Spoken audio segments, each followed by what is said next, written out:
Entonces, luego de estas experiencias con estas mujeres y efectivamente esos conflictos éticos que en muchas investigaciones se pueden enfrentar, ¿no?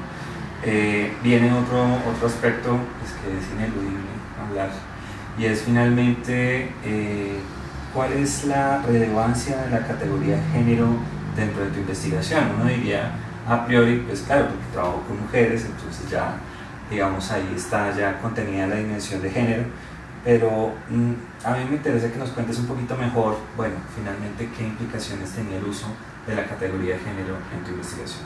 Se construye un poco esta idea ahí. Bueno, mira,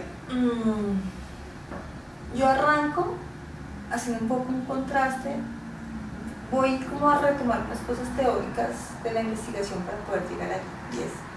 Yo arranco entendiendo cómo funciona el programa Familias en Acción.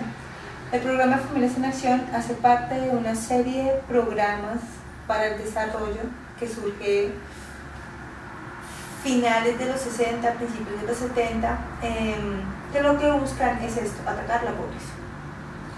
Pero la modalidad de este programa es bien interesante porque son programas de transferencia económica condicional. ¿Esto qué quiere decir? Que los programas funcionan a través de entregarle plata a la mujer en contraprestación que ellas se garanticen que los niños van al colegio, se alimentan de forma adecuada y van a los controles médicos de crecimiento. ¿Cómo? Entonces, a las mujeres se le dan un monto mensual siempre y cuando entregue un documento del colegio donde diga que el niño ha ido al colegio, donde entregue los recibos de la comida que le compraba al niño para que estuviera bien alimentada y el documento que entregaba el médico donde efectivamente iba a sus controles de crecimiento. Estas dinámicas empiezan a cambiar porque estas políticas empiezan a cambiar de una forma radical, y es importante el lugar que le dan a la mujer en ese espacio, porque el Estado está delegando responsabilidad en las mujeres. O sea, ya no son ellos los que se encargan de hacer seguimiento de que los niños coman, no se coman, sino delegar esa responsabilidad a las mujeres para que ellas hagan esto y le den cuentas al Estado de eso a través de un monto económico que se le entrega. A la parte que va pasando todo esto y que se va diciendo que son políticas, porque una de las líneas que tiene el programa Familias en Acción es que empoderan a las mujeres para salir de la pobreza. Tú empiezas a ver cómo se viene desarrollando los diferentes tratados internacionales en donde se posicionan los derechos de las mujeres y lo que se espera de esos derechos, de la ratificación por parte de los países de esas convenciones internacionales. Entonces, en esa medida, Colombia ha sido firmante de tratados importantes, y cuando yo me ponía a hacer la comparación de cuáles son los tratados que ha firmado Colombia y la forma como la mujer es incluida dentro de la política pública, yo decía, aquí hay algo que no está bien. O sea, ¿desde dónde construyen esa idea de mujer que hace parte de esas políticas públicas? O sea, ¿qué es lo que hace que alguien sea mujer para ser parte de esas políticas públicas? Entonces empiezo yo a hacer la comparación y me voy a hacer campo, a ver todo eso, y lo que yo voy encontrando en el campo es que, por ejemplo, estos espacios donde se habla del empoderamiento de la mujer son espacios donde reúnen las mujeres para dos cosas. Por una parte, era todo el tema de capacitar a las mujeres en el cuidado.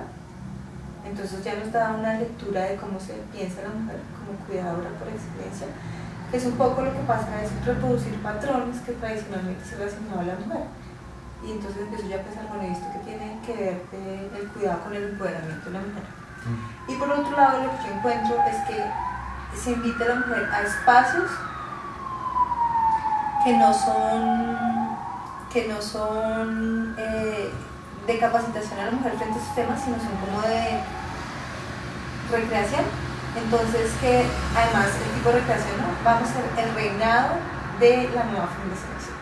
Entonces, ¿cuál es la lógica con la cual la mujer entra al programa Familias en Acción. Estamos hablando desde una perspectiva cuidadora y además el reinado de la mamá, Familias en Acción. Entonces sigue siendo esta idea de la mujer reproductora, esta idea de la construcción de la mujer biológica, porque es claramente desde su capacidad biológica reproductora de donde se hace la lectura de lo que es la mujer. O sea, no va más allá, o sea, el tema del empoderamiento, no sé, aunque sea fuera un empoderamiento del tipo es que te vamos a dar capacitaciones para que hagas FOMI, ¿sí? O sea, la mujer emprendedora, ni siquiera desde ahí se construye esa idea. Y un poco lo que yo voy viendo con todo esto es efectivamente cómo la mujer dentro de esta política pública de erradicación de la pobreza se entiende como mamá, igual mamá, o sea, no estamos hablando de mujeres, estamos hablando de madres, realmente. Y esa lógica es perversa, porque tú ingresas bajo esa lógica del programa y es tan así que las mismas mujeres deciden tener más hijos para adquirir más recursos. O niñas que crecen toda su vida dentro del programa Familias en Acción y deciden, después de que salen, deciden embarazarse para que ellas reciban el subsidio. Y seguimos fomentando la idea de que la mujer, para poder acceder a una política pública, ni siquiera accede como ciudadana, accede como, es una ciudadanía de segunda categoría, accede como madre. Y no es una política pública que esté dedicada a la mujer por lo que implica ser mujer en una sociedad como esta, sino es a la mujer madre. No es mujer, es la madre la que hace parte de estas políticas públicas. Un poco a lo que yo iba es que estos programas no van a las necesidades cotidianas de las mujeres, como es la alimentación de los niños, el colegio, no sé qué, pero en realidad no va a necesidades estratégicas de las mujeres. ¿Y a qué me refiero cuando hablo de necesidades estratégicas? El tema de posicionar temas de empoderamiento real, de posicionar temas de violencia de género, de posicionar temas de derechos sexuales y reproductivos. No, o sea, esos temas no son válidos, sino dejan de ser importantes dentro de este tipo de programas. Yo no estoy diciendo que no haya políticas que lo estén pensando, pero dentro de este tipo de programas de erradicación de la pobreza, el ingreso de la mujer es como vehículo y como madre, como un vehículo que lo que hace es responder por responsabilidades del Estado, y como madre, como mujer que tiene que, ahí sí, todo el discurso hegemónico de garantizar la reproducción de una sociedad, de una familia, o sea, sigue en esa misma línea. La mujer ingresa bajo esas condiciones, no de otra forma. Entonces los programas, aunque hablen del empoderamiento de las mujeres, realmente están pensando en necesidades estratégicas que tienen estas mujeres. Sí, están pensando en resolver necesidades cotidianas de ellas relacionadas con su rol materno. Pero el resto de roles que pueda tener una mujer sencillamente no existe. No dentro de estos programas. Seguramente habrán otras políticas, pero entonces el tema de una política para esto, una política para esto, nos llenamos de políticas en vez de que hayan políticas que estén bien realizadas, en donde si se habla de mujer se habla de una forma compleja, amplia, holística y no solo de la mujer madre. Un poco fue como lo que descubrí ahí, el ingreso realmente de las mujeres en acción no es de las mujeres sino de las madres, es la única forma de acceder a estos espacios. Incluso era muy interesante porque no había hombres en Familias en Acción en este contexto. O sea, sé que el ingreso de los hombres era permitido al programa, pero por políticas se decían que tenían que ser las mujeres porque las mujeres eran responsables y cuidaban la plata, mientras que los hombres las iban a apartar. Entonces, en esa misma lógica, pues se va construyendo una idea de mujer. ¿Qué quiere decir que las mujeres somos responsables y que no debemos tomar la plata? O también pasa que las mujeres se puedan tomar la plata, pero en esta lógica no, nosotros somos las mujeres, somos las responsables, las que estamos dispuestas a sacrificar toda nuestra vida por nuestros hijos. Entonces un poco esa imagen de familia de mujer que se está vendiendo. Y además, claro, el programa se llama Familias en Acción. Estamos hablando de una idea además súper tradicional de lo que es la familia, ¿no? Mamá, papá, hijos. Esa es la forma como se está desarrollando el programa, y además es mamá, papá, hijos, pero sabemos que son familias además con los problemas disfuncionales tenaces, papás que se toman la plata. Entonces ese es el lugar que se le da a la mujer, y un poco fue entender cómo, pues muy triste que la forma como las mujeres podamos pensarse dentro de una política pública es a partir de nuestro rol de madre, y se olvide todos nuestros diferentes roles que nos constituyen como ciudadanos, con unos derechos y también con unos deberes, pero nos limitan al hecho de ser madre, al menos dentro de ese programa. Bien, entonces tras esta, digamos, reflexión en torno al uso de la categoría de género, particularmente en tu investigación, pues nuevamente usando este término, esta categoría analítica que es el género, pues uno siempre se está preguntando en cuál es el papel que desempeña esa categoría en diferentes disciplinas. Una de las disciplinas clásicas de las ciencias sociales, pues viene a ser justamente de la cual tú provienes, que es la antropología, y pues un poco ya con tu recorrido por el tema de política social, pues también te has descentrado un poquito de esa disciplina originaria, que es la antropología. Pero de todas maneras siempre está la pregunta sobre cuál es el papel del género en la investigación en esas disciplinas o en esos campos del conocimiento cuando no están claramente delimitados como disciplinas. Entonces, ¿cuál fue tu experiencia? ¿Realmente fue acogida de forma bastante fácil? ¿Se le dio la debida importancia a la investigación en género en tu caso? ¿O esto requirió un poquito más de justificación de tu parte? O sea, como que para insertar el tema de género allí como que no fue tan fácil. ¿Cuál fue tu experiencia ahí? Pues mira, la experiencia siempre cuando uno, que me ha pasado, bueno, a diferencia de la maestría actual que estoy haciendo, pues en la maestría en estudios de género uno no pelea mucho con el tema, pero siempre creo que, y muchas veces no es tanto que haya que justificar más, sino siempre es como, ay, atrás con la misma lora. Y además porque es toda, claro, decir que esto es un estudio en género y diversidad sexual es ahí mismo el rollo de las feminazis, ¿no? O sea, todo como, y es desde donde se construyó esa idea del feminismo y lo que implica los estudios de género, y como, ay, otra vez con la misma lora que las mujeres igual que los hombres, bla, bla. Además desde un desconocimiento total, ¿no? Completamente, como otra vez la misma lora, pero ni siquiera sabe cuál es la lora de la que se está quejando. Es eso, o sea, cuando yo decidí hacer la maestría en política social y trabajar en el tema de género, no fue necesario justificarlo más, pero sí fue un poco el otra vez la milagro, hágalo, sí, pero como, y fue, afortunadamente, digamos que lo que yo he sentido es que en los espacios que no necesariamente están conectados con el género y la diversidad sexual, uno siempre se encuentra con alguien que está trabajando el tema desde otra perspectiva, pero hay alguien, porque yo siento es que cada vez somos más que estamos trabajando en otros espacios, pero que tenemos el tema de género ahí detrás. Y eso es importante porque yo doy clases de metodología de investigación y una clase de diseño y formulación, y es precisamente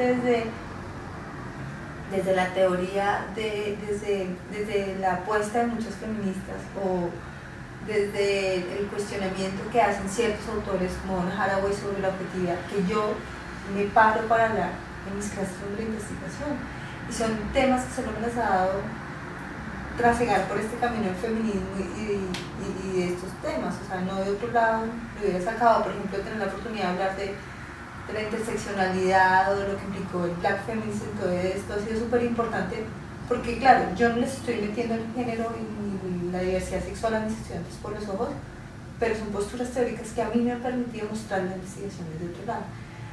Entonces, claro, si yo les digo a mis estudiantes, no, es que el género y la diversidad sexual, pues seguramente me van a hacer cara de que me miro, pero tengo elementos de fondo que me permiten hablar de otras cosas sin tener que decirles que es género, que es feminismo, que aunque sí lo hago para que tengan un precedente. Y en mi experiencia de investigación,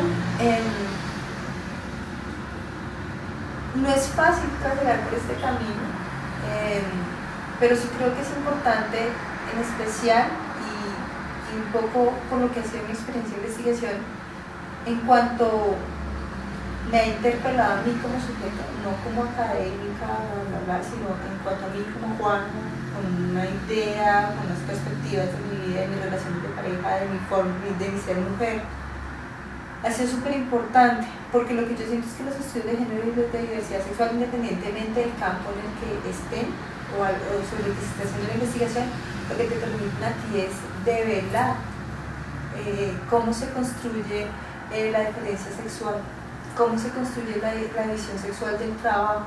Independientemente de donde tú estés, tú te vas a topar con estas cosas.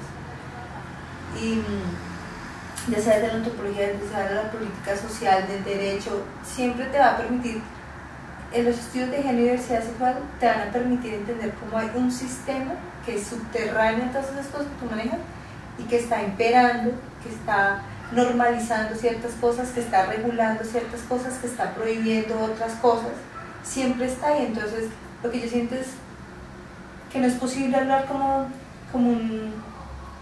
del funcionamiento de un sistema del patriarcado, por decirlo de alguna forma, desde disciplinas diferentes, sino es como hay todo un bagaje abajo sobre el que se construyen cosas que todo el tiempo están normalizando, invisibilizando o visibilizando ciertas cosas, unas sí pero otras no, o dándole entrada a ciertas cosas pero otras no. Y creo que eso es importante, independientemente de donde tú estés, si tú tienes la posibilidad de destapar esto, al menos de ser tú consciente de cómo eso funciona y cómo te interpela a ti, ya es como una ganancia grandísima. Y claro, yo lo puedo decir dentro de la antropología, dentro de la política social, pero a mí me ha funcionado un montón para entenderme a mí como mujer, desde dónde me construyo a mí como mujer. Además, como mujer heterosexual, o sea, ¿por qué heterosexual? ¿Desde dónde? ¿Cuál ha sido la historia de las mujeres de mi familia para que yo logre entender quién soy, cómo actúo, o que me permita entender por qué funciona mi relación de pareja, cómo funciona? Entonces, independientemente como del campo, y que al final es lo que yo creo que todo este trabajo académico pues es muy interesante, y la academia pues tiene otras jerarquías y son otras cosas, pero si los proyectos de investigación que uno hace no me interpelan a uno como sujeto, pues no te digo nada. Muy bonita tu teoría, muy bonito tu artículo, muy interesante tu premio, tu beca, no sé qué, pero si no te cuestionan a ti como sujeto y la forma en cómo tú estableces las relaciones con tu alrededor de tus pares, pues no tiene mucha utilidad. Entonces, claro, me ha permitido ver muchas cosas desde la antropología a la política social, pero creo que ha sido mucho más pertinente en pensarme a mí misma como sujeto histórico, como mujer, que implica ser mujer, que implica ser heterosexual, que implica esto de un privilegio, de poder decir que uno de mis privilegios es ser heterosexual, porque al final es, si tú logras identificar quién eres y cuáles son tus privilegios y cuáles son tus opresiones, claro, nosotros hablamos de no, que hay que cambiar el sistema, que no sé qué, si tú no logras, aunque sea ser consciente de tus privilegios e intentar renunciar a estos, pues tú no estás haciendo otra cosa, ¿no? Porque de aquí para afuera muy interesante, pero de aquí para adentro, ¿qué? Y al final, para mí, esa ha sido la utilidad del tema del género y de la diversidad sexual, y es mi apuesta con mis chicas y chicos del semillero, es eso, o sea, no tanto un proyecto de investigación, sino que se piensen a pensar a sí mismos, y eso es como al final lo que me interesa, por ejemplo, que salgan los chicos del semillero, que sean críticos frente a lo que dicen, como lo dicen, como ven, o sea, que se pongan las gafas para poder ver las cosas de otra forma. Ese es como no sé si es el tip o como la apuesta o mi invitación para los que quieren empezar a trabajar por estos caminos, es antes que mirar hacia allá, mira hacia acá. Cuestiónese usted mismo, sea consciente de dónde está parado usted, cuál es su condición de sujeto, cuáles son sus privilegios y sus opresiones, porque cuando uno tiene claro eso puede relacionarse mejor con el otro, porque sabe que si uno está juzgando al otro, desde dónde lo está juzgando y por qué lo está juzgando, es que tiene una educación que se dice, bueno, desde ahí desmote eso que tiene para poder relacionarse con él. Es eso, mirarse a uno mismo antes de pensar en hacer investigación en estos temas. Bueno, esa es una recomendación muy valiosa y de hecho nos pone a pensar un montón sobre nuestra posición, no solamente como investigadoras o investigadores en género, sino también necesariamente como personas, ¿no? En nuestra vida cotidiana y en nuestras relaciones sociales y afectivas en general. Entonces, pues eso sería todo por esta sesión. Agradecemos mucho tu aporte, tu experiencia y tus recomendaciones para nuestros estudiantes. No, gracias a ustedes. Me parece muy interesante el medio por el que se está dando este tipo de encuentros, que no puede ser vivencial, pero funciona, porque no solo es útil para tu semillero, sino, por ejemplo, yo podría utilizarlo en mi semillero. Entonces, eso es también útil. Claro, son otras formas de compartir conocimiento que podríamos empezar a explotar más. Bueno, entonces en eso estaremos trabajando. Pero te agradecemos mucho y esperamos entonces contar nuevamente con su presencia, su participación en esta y en las próximas entrevistas. Particularmente nos gusta mucho que participen en el foro de comentarios de YouTube, que planteen preguntas teniendo en cuenta las investigaciones de la profesora Juan, el texto que ya tienen disponible y desde luego basándose en todas las experiencias que nos acaba de compartir con gran claridad y gran sencillez. Entonces, muchas gracias y nos vemos en la próxima.